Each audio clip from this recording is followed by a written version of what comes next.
So we are to be anxious for nothing. So something happens to us. Instead of us worrying about stuff, he says, let your requests be known to God. Like God doesn't know what's happening. Does God know all about you? Does God know the number of hairs on your head? Does God know when you rise up and when you lay down? Does God know you're going out and you're coming in? Doesn't God know you completely and knows what's going on in your life? I think he does. So what's this about then? Let your requests be known to God.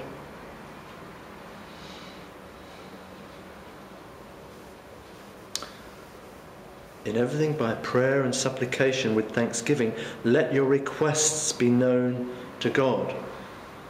Does he mean that we have to tell God when we want something? Because God doesn't know? No, I don't think that's what he's saying. He's saying, let your requests be known to God through prayer and supplication, and in a thanksgiving mode, in an attitude of thanksgiving, knowing that God already knows.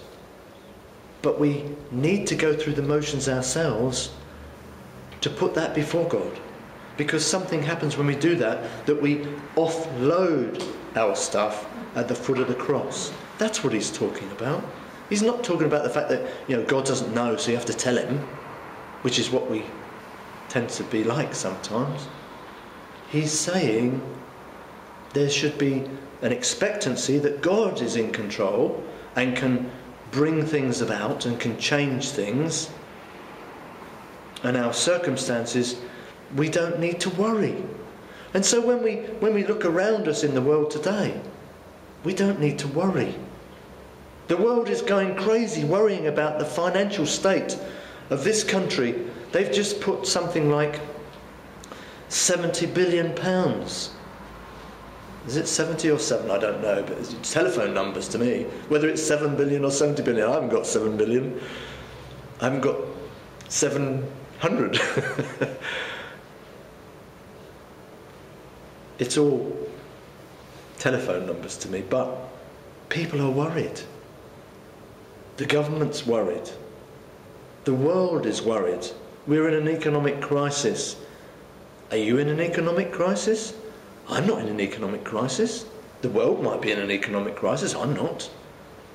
I trust God for my future. I trust God for my economic crisis. Whenever I have some sort of crisis, it says here, be anxious for nothing. Nothing. Why do we need to be anxious if we're in Christ? So if we're being anxious, are we really anchored? Are we really anchored and standing on the rock of salvation? Are we standing on the rock of all ages? Those names were not given for nothing. The rock of all ages means things can come and go all the time, but God stands forever and Christ stands forever. And I said to my son just this week, people are going to let you down. Son, I'm going to let you down. But God is never going to let you down. And we sometimes get overtaken with something and fear comes on us because it's all fear-based. Satan loves that. He loves to bring us fear because he's a liar and he's a deceiver. And if he can distract you away from the truth that God is in control of this universe and that as Christians he's looking out for us, and as a child of God I know he's going to give me the best, then he wants to make me fearful, and he brings things in that in my sense realm, in my everyday life, that suddenly I get overwhelmed by something that comes along that makes me worry and get fearful. But then I remember who I am. Who are you? Who are you? Remember that. We do that in psychotherapy training. Who am I? Well, That who am I is all about my being. Not what I do for a living, or not the fact that I'm a mother or a father. It's about my being. That I am an immortal, individual, created soul that has immortality.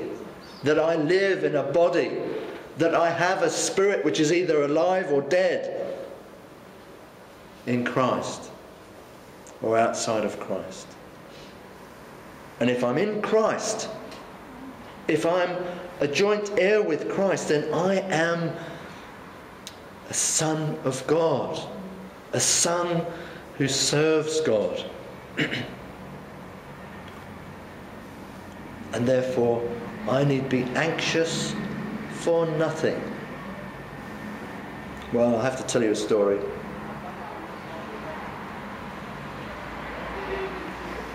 I was walking up the city yesterday.